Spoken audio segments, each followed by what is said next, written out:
विदिशा अमरजीत के यहाँ दारू के ठेके पर दारू बेचने का काम करती थी। उसके पति की मौत बहुत पहले हो गई थी। विदिशा का एक बेटा था अमन। अमन इस साल 10वीं की परीक्षा देने वाला था। अमन मन लगाकर अपनी पढ़ाई कर रहा था। वह कंप्यूटर क्लास में भी एडमिशन लेना चाहता था ताकि वह अपनी पढ़ाई और भी अच्छे से कर सके। इसलिए उसने अपनी माँ से इसके लिए कहा। एडमिशन में कुछ ज्यादा पैसे लगने थे। उतने पैसे विदिशा के पास नहीं थे, तो उसने वो पैसे अपने मालिक अमरजीत से मांगे। लेकिन जैसे ही विदिशा ने अमरजीत से पैसे मांगे, अमरजीत एकदम से गुस्सा हो गया। अरे जब देखो पैसे मांगती हो, पैसे कोई पेड़ पर उगते हैं? महीने के अंत में देते ही है ना तुम्हारी तनख्वाह। मुफ्त में तो काम नहीं करवाते तुमसे। साहब, ऐसा तो मैंने नहीं कहा। वो बात दरअसल ये है कि मेरा बेटा अमन कंप्यूटर क्लास में एडमिशन लेना चाहता है, उसी के लिए पैसों की जरूरत थी। अमरजीत ये सुनकर तो और भी आग बबूला हो गए। वाह वाह, क्या बात है। ये लो, इसे कहते हैं जेब में फूटी कौड़ी नहीं और सपने देखेंगे 5 स्टार में पार्टी के। देखो विदिशा, तुम्हें बुरा लगे या भला, लेकिन सच बोलने में अगर किसी को बुरा लगे तो मैं क्या कर सकता हूँ? मैं समझी नहीं साहब। देखो, तुम इतनी मेहनत करके 2 पैसे कमाती हो। उन पैसों को अगर जोड़ो तो भविष्य में तुम्हारे काम आएगा। क्यों मेरा मतलब कंप्यूटर क्लास और अमन की पढ़ाई लिखाई पर पैसे बर्बाद कर रही हो? कुछ नहीं मिलना उसे। यहाँ अच्छे पढ़ लिख कर घूम रहे हैं। तुम्हारा बेटा कौन सा तीर मार लेगा? काम वाली का बेटा है, ज्यादा से ज्यादा क्या कर लेगा? मेरी मान उसकी पढ़ाई लिखाई छुड़वा और उसे भी किसी काम धंधे में लगवा। अमरजीत की बात शुरू में विदिशा को बहुत बुरी तो लगी, लेकिन बाद में उसे सही में ऐसा लगने लगा कि ज्यादा पढ़ लिख कर अमन क्या ही कर लेगा। वो अगले दिन उसके स्कूल गई और उसके प्रिंसिपल से मिली। जी सर, मैंने बिल्कुल तय कर लिया है। अब उसका नाम स्कूल से काट दी। अब अमन आगे नहीं पढ़ेगा। विदिशा, आपको पता भी है आप क्या कह रही हैं? मुझे सब पता है सर, लेकिन मैंने तय कर लिया है कि अब अमन नहीं पढ़ेगा। विदिशा, एक बात बताओ, क्या कोई हरे भरे पेड़ को काटता है? तुम्हारा बेटा क्या है शायद तुम्हें नहीं मालूम। 9वीं में उसके गणित में 100 में से 99 नंबर आए हैं, अंग्रेजी में 99, हिंदी में 100। सभी विषय में उसने टॉप किया है। वह भविष्य में कुछ बहुत बड़ा करेगा। विदिशा, तुम मेरी मानो, उसकी पढ़ाई मत छुड़वाओ। सर, मैं तो अंगूठा छाप हूँ, मुझे नंबरों का नहीं पता, लेकिन पता नहीं आपकी बातों पर भरोसा करने का दिल करता है। ये कहकर विदिशा वहाँ से चली गई। घर जाकर उसने अपना मंगलसूत्र और अपनी सोने की चेन बेच दी, क्योंकि वह उसके किसी काम के नहीं थी। विदिशा अमरजीत के यहाँ काम करती रही। अमन ने कंप्यूटर क्लास में एडमिशन ले लिया। धीरे धीरे समय बीता।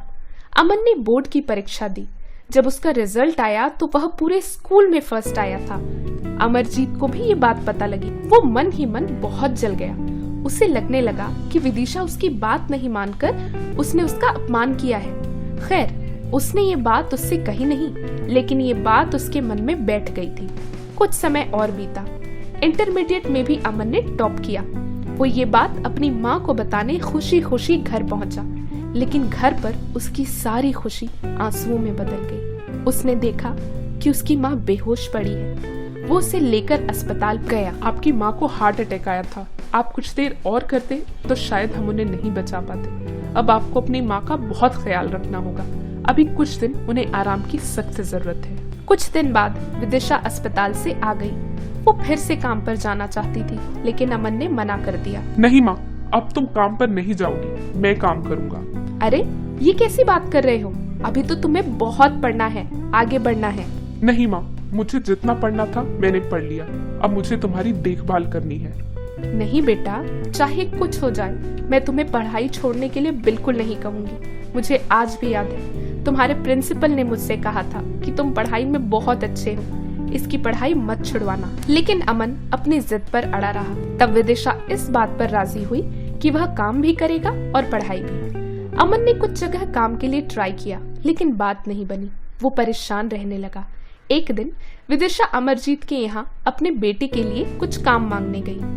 मैंने तो पहले ही कहा था कि बेटे को काम करने के लिए कहो, तो तुम्हें ही उसे पढ़ाने का शौक चढ़ा था। अब क्या हुआ, सारे शौक उतर गए? साहब, वो पढ़ाई नहीं छोड़ रहा। वो दिन में काम करेगा और रात को पढ़ेगा। वो ये बातें कर ही रही थी कि अमरजीत के दोस्त सागर वहाँ आ गए। उन्होंने उन दोनों की बातें सुनी और अमरजीत से कहा, विदिशा, मुझे अपने शॉप के लिए लड़के की जरूरत है। अगर तुम चाहो तो अपने बेटे को कल से काम पर भेज दो। लो विदिशा, तुम्हारे बेटे के तो भाग्य खुल गए। ऐसा कहाँ होता है कि नौकरी की जरूरत हो और नौकरी चलकर घर आ जाए। अमन अमरजीत के दोस्त के शॉप में काम करने लगा। पूरी शॉप की सफाई और इधर उधर सामान पहुंचाने का काम था। उसका वो सारा काम बहुत मन लगाकर करता। शॉप में जब उसे समय मिलता तो वो पढ़ाई में लग जाता। शॉप से छूटने के बाद इवनिंग कॉलेज भी जाता। एक दिन की बात है, शॉप का काम खत्म करके वो अपने इवनिंग कॉलेज की ओर जा रहा था। तभी उसने रास्ते में देखा कि शमशान घाट की छत का निर्माण का काम चल रहा था। वो वहां गया तो उसने देखा कि एक आदमी वहां खड़े कुछ इंजीनियरों को गुस्से में डांट रहा है। मैं बार बार कह रहा हूँ, लेकिन लगता है कि आप लोगों के दिमाग में ये बात नहीं घुस रही है। मेरे रहते हुए अगर करप्शन किया तो मैं बिल्कुल बर्दाश्त नहीं करूंगा। सुन रहे हैं आप लोग? तुम लोगों के करप्शन का खामियाजा जनता को भुगतना पड़ता है, लेकिन वो क्यों भुगते? तुम लोगों को भुगतना होगा। उसके बाद वो आदमी वहाँ से छत निर्माण के कुछ मटेरियल को उठाता है। क्या है ये? क्या है? इसमें मिलावट, उसमें मिलावट, हर चीज में मिलावट। इन सामग्रियों से छत बनी तो 1 साल भी नहीं टिक पाएगी। सरकार जब पूरे पैसे दे रही है तो अच्छा काम क्यों नहीं कर रहे हो? हम यहाँ जनता की सेवा के लिए बैठे हैं, लेकिन लगता है तुम लोग किसी और की सेवा कर रहे हो। मेरे रहते ये नहीं चलेगा। मैं अभी के अभी तुम सभी को सस्पेंड करता हूँ। कल से यहाँ नई टीम काम करेगी और हाँ, तुम सभी लोगों के खिलाफ इंक्वायरी बैठेगी। वहाँ खड़े छत निर्माण से जुड़े इंजीनियर उनसे माफी मांगते रहे, लेकिन उसने किसी की नहीं सुनी। थोड़ी देर में वो आदमी अपनी सरकारी गाड़ी, जिस पर कलेक्टर लिखा था, उसमें बैठकर चला गया। अमन जब घर पहुंचा तो पूरी रात उस कलेक्टर साहब के बारे में सोचता रहा। उसने तय कर लिया कि वो कलेक्टर बनेगा और जनता की सेवा करेगा। इस बीच ग्रेजुएशन की उसकी पढ़ाई पूरी हो गई और उसने उसमें भी टॉप किया। एक दिन सागर शॉप का कुछ काम करके बाहर से आया था। अमन उस समय खाली था, इसलिए अपनी पढ़ाई में लगा हुआ था। उसे पता ही नहीं चला कि सागर कब आया। सागर ने देखा कि वो किताब पढ़ने में मगन है। उसने सब ग्राहकों के सामने उसे जोरों से डांटा। तुम यहाँ काम करने आते हो या पढ़ाई करने? तुम्हें हम काम के पैसे देते हैं, टाइम पास करने के नहीं। साहब, वो खाली था इसलिए पढ़ने में लग गया, मुझे माफ कर दीजिए। ऐसा क्या पढ़ रहा है, जरा मैं भी तो देखूं। उसके बाद उसने अमन की किताबें उठा ली। वो आईएएस की तैयारी की किताबें थी। उसे देखकर सागर ने फिर से भड़क के कहा, सपने देखो, सपने देखना बुरा नहीं, लेकिन औकात में रहकर ही सपने देखने चाहिए। ज्यादा उड़ोगे तो मुंह के बल ऐसा गिरोगे कि किसी को मुंह दिखाने लायक नहीं रहोगे। सागर की बात अमन के दिल में छप गई। उस दिन के बाद वो शॉप में तो पढ़ाई नहीं करता, लेकिन अब उसके सपने और मजबूत हो गए थे। आखिरकार उसकी मेहनत रंग लाने लगी। पहले उसने प्रारंभिक परीक्षा पास की, फिर मुख्य, और उसके बाद इंटरव्यू में तो उसने झंडे गाड़ दिए। जब उसका रिजल्ट आया तो आईएएस परीक्षा में उसकी ऑल इंडिया रैंकिंग 3 थी। अमन ने ये बात अपनी माँ को बताई। मुझे तो पता था कि तू कुछ बड़ा करेगा, बेहद बड़ा।